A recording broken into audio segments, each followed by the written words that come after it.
Ici, c'est la première fois qu'on vient au concert de l'orchestre Victor Hugo. On a eu des bons échos et on aime bien la thématique, le fait qu'il y ait une thématique donnée.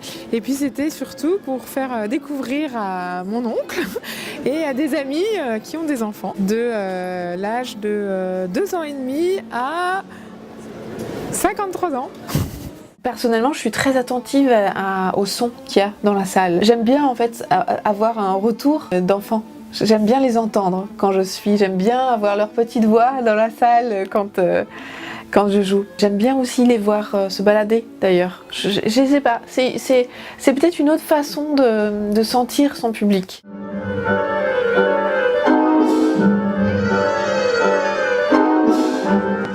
On part vers un exotisme qui est en même temps oriental, mais en même temps il y a les contes de fées, donc il y a aussi un petit peu de littérature.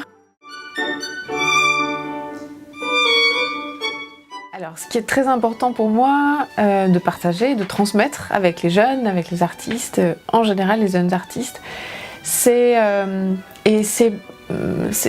trouve un exercice toujours assez exigeant.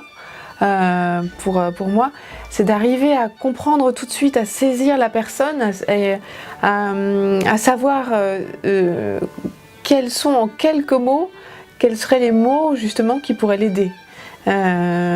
À saisir les manques, à saisir les petites choses qui vont pas encore, les défauts, ou même des défauts de plus vastes, de respiration, ou d'être bien avec son corps, et faire en sorte que ce soit toujours tourné vers le positif.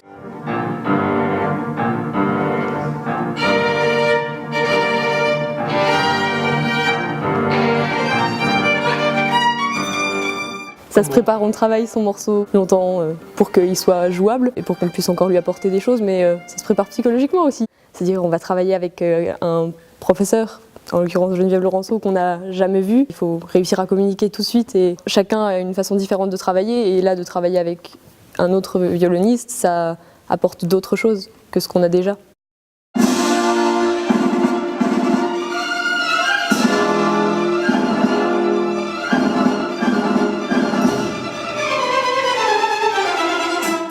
Je suis vraiment très impressionnée par le travail qui a été fait dans toutes ces années. J'ai reçu beaucoup de chaleur de la part de cet orchestre, beaucoup de chaleur humaine qui m'a énormément touchée. Se sentir faire partie du groupe aussi, pas être extérieur. Cet aboutissement-là, au bout de je pense 8 ans maintenant de travail avec Jean-François, qui apparemment fait des merveilles.